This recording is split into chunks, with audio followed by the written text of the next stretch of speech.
You watched all three of the original Indiana Jones movies, correct? In the past week, what did you think about them? Mhm. Yeah, they're okay. They're pretty solid. Like, it's just your freeze your brain kind of adventure. It's like it really reminds me of Uncharted, the Drake's Fortune games. It's like I'm okay. So this is definitely where the Uncharted games took inspiration from. Which is Yeah. it's just a fun time hunting for treasure, fictional treasure in you're gonna go to places that you will never go in real life. So yeah, Mhm. it's just a fun time, basically. No preachy stuff and unlike the movies we have today. So yeah, all around good movies, good chill time movies. Yeah, I've only seen the first one, and I've only seen a little bit of The Last Crusade, and I really enjoyed them. And the thing is, I didn't get the opportunity or the let's say the luxury to watch those movies as a kid, is because imagine watching it as a kid, like it's just a feel good movie, really fun, good time. Like it would have been awesome as a kid, right? But as an adult, it is still good. That's awesome. But the thing is that the Dial of Destiny is not doing good in the box office. And what makes it worse, The Sound of Freedom beats Indiana Jones by millions of dollars on 2,000 fewer screens on July 4th. So The Sound of Crazy. Freedom is I believe I would consider an indie movie. Oh, Yeah, yeah. indie movie beats indie movie. What? Oh, there it is. So But confusing, but yeah. The Sound of Freedom, I believe, is based off of a true story about human trafficking. Human trafficking. Yeah. Yeah, I heard it's really good. I heard it's a lot of people cried is because like this is actually happening. And it's crazy, right? Because we talked about human trafficking earlier with Taken and stuff like that, but that one's a little bit more like super, super, official, or like it's more a little bit out of Yeah. Yeah. crazy. This one's Yep. more grounded. But man, imagine like the thing is that Indiana Jones had what basically a 4-day weekend because a lot of people took July 3rd off, and it still made less money than A Sound of Freedom. And I'm pretty sure A Sound of Freedom probably didn't cost that much to make compared to 14. Indiana Jones. 14. 14 million. 14 million for Sound of Freedom, and how much was Indiana Jones? Almost 300 to 320. Holy shit, man. Yeah. Oh Yeah. my god. Yeah. Jesus. All right, let's go. This article's from Breitbart, so I'm pretty sure if a leftist saw this, like this is fake news because it's from Breitbart. But let's go ahead and read this article. Anyways, Sound of Freedom, the anti-child trafficking drama starring Jim Caviezel. Oh, Jim Caviezel also played Jesus in Passion of the Christ, right? Oh, okay. Yeah, yeah, Yeah. he is. Yo, Jesus is saving children from child trafficking. Has emerged as the number one grossing movie on July 4th, surpassing Disney's Indiana Jones and the Dial of Destiny while playing on far fewer screens. In the final tally, Sound of Freedom grossed 14.2 million on 2634 screens. Sorry, 2634 screens on its opening day of July 4th for a strong per screen average of $5,407, according to the data from boxofficemojo.com. Indy 5 mustered 11.7 millions on, holy crap, 4,600 screens. Yeah.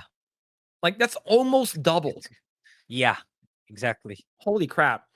Notching a per screen average of $2,543. Man, you love to see it, man. This is crazy, Mhm. right? Yeah. And Kathleen Kennedy was banking off of this. Yeah, right. They showed it 1 month in advance in the what's the event called? Cannes, the Cannes event. Yeah, the They Cannes were Film they were Festival. they were so confident about it that Bob Iger watched it 5 times, right? Oh He man. said it's so good. He watched it 5 times. Yep. Like he's really, really trying to make sure this thing succeeds. Yeah. Man, the irony is that Walt Disney Company shelved Sound of Freedom when it acquired 21st Century Fox in 2019. Oh shit. So this could have been like a Disney film. Yeah, yeah. It could. That's the thing. That's the irony. It could have Disney could have been the one who released this movie, and That's it would have crazy. been a success. Yeah, yeah. That's wild. That's so Yeah. ironic. Let's see. Yeah. It has taken producer Eduardo Verastegui. I fucked that shit up so hard. Nearly 3 years to disentangle Sound of Freedom from Disney's hands and raise the money to release it through Angel Studios. Sound of Freedom benefited from a strong social media push from conservative influencers as well as endorsements from Mel Gibson, Gary Sinise, is it Sinise? I'm not gonna say that shit correctly. Who aren't involved in the movie? Well, of course, Mel Gibson is gonna freaking push this thing. He made Passion of the Christ, so Yeah. of course he's gonna push it. There are also a pay it forward effort, which allowed ticket buyers to purchase seats for other people who might not be able to afford it. That's actually pretty cool, right? Yeah. Because movie tickets are about like 10 to 14 bucks, right? Yeah. Let's see. Millie Gibson's. See, based on the life and career of Tim Ballard, Sound of Freedom stars Jim Caviezel as a Homeland Security agent who quits his job in order to bring child traffickers to justice. Oscar winner Mira Sorvino, who urged her Twitter followers to see the movie, co-stars as his wife, Catherine. Indy 5 is shaping up to be the latest box office fiasco for the beleaguered Disney. The title fell short of its already deflated 5-day projection of 85 million, bringing in just 82 million domestically. Wow, that's awful. Yeah. Overseas tickets sales are also weak on the back of the lackluster reviews and the middling level of fan enthusiasm. Man, Mhm. this is very sad. The fact that you Yeah. have something like you said that was just fun to watch and enjoy. The original 3 indie movies are so good, and now you have this piece of shit. I don't know, man. Do you think that maybe this movie will make back its money? Do you think this movie is gonna make back its money? Indie Isle 5? of Destiny? No, I don't think so. It's like first week says a lot when it comes to the entertainment industry, right? Like whether it's a video game, an anime, or a TV show, first week is super critical because that's the point that it's in its peak when it comes to exposure and marketing. So in your first week, it already gets beaten by an indie film of all things. It's like, and what we have next week? Like we have Oppenheimer, we have Mission Impossible. So Oh how is it shit! gonna Mission how Impossible is next week yeah, yeah, with Oppenheimer. yeah. Oh, next week's Who's gonna gonna be watch? crazy. Yeah, who's gonna watch Indiana Jones with those movies and coming out next week, right? A Tom Cruise movie. I'm pretty sure it might even beat Top Gun Maverick, right? I Oh, mean, it's not far fetched for it to to not be to not beat Top Gun Maverick, in my opinion, given yeah. how well Gun Maverick did and how well loved Tom Cruise is right now. Oh, damn. Oh, man. No, Oh, man. Next week is gonna be crazy. Next yeah, week is gonna be really good. yeah, Man, like I said, I think anyone who is a fan of Lucasfilm, Star Wars, Indiana Jones, yeah, Disney for that matter, I think anything under Disney, I just feel really sad for them, especially the diehard fans. Like, I would consider myself more of a DC fanboy than a Marvel fanboy. And every time when a DC movie comes out and it sucks, it hurts me.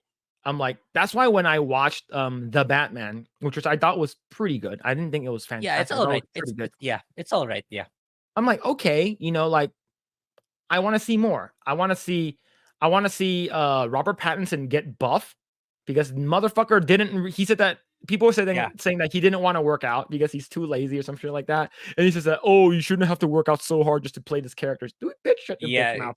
yeah, I wish he would cut his hair so his hair is more like he's more like lean and he's more like nice and clean, like how like Bruce Wayne is. I know this is I- more of his like first Batman first year, right? So, but when a shitty movie comes out like Shazam, The Flash, Wonder Woman 84, knowing that what's it called again? Aquaman 2 is gonna suck. Like it's just like fuck, man. I hate being a DC film like fan right now. I hate being a DC fanboys because it just everything just sucks. But now Marvel sucks as well. Marvel's been sucking Yeah. for a while now, and I'm just like, we're all on the same boat. I think every like fandom right now, they just want good shit, and that's why when you have something that's like out of nowhere, if Sound of Freedom came out, that's good. It's like, okay, I want to watch it. It doesn't have anything to do with, Yeah, you know, so I'll wait for Sound of Freedom. Ever since Geeks and Gamers talked about it, it's like I wanted to look it up if it's out here, but it's one of the movies that's not yet here, so it might yeah. take a while before it releases here. Thanks for checking out this segment of the Project Eggroll podcast. If you like what we do here, please like, share, subscribe, hit the notification bell, and you will know next time when we go live. We do go live every Saturday at 8 p.m. Once again, we are just getting started. Tons of more video to come. Thanks, and we'll see you guys next time.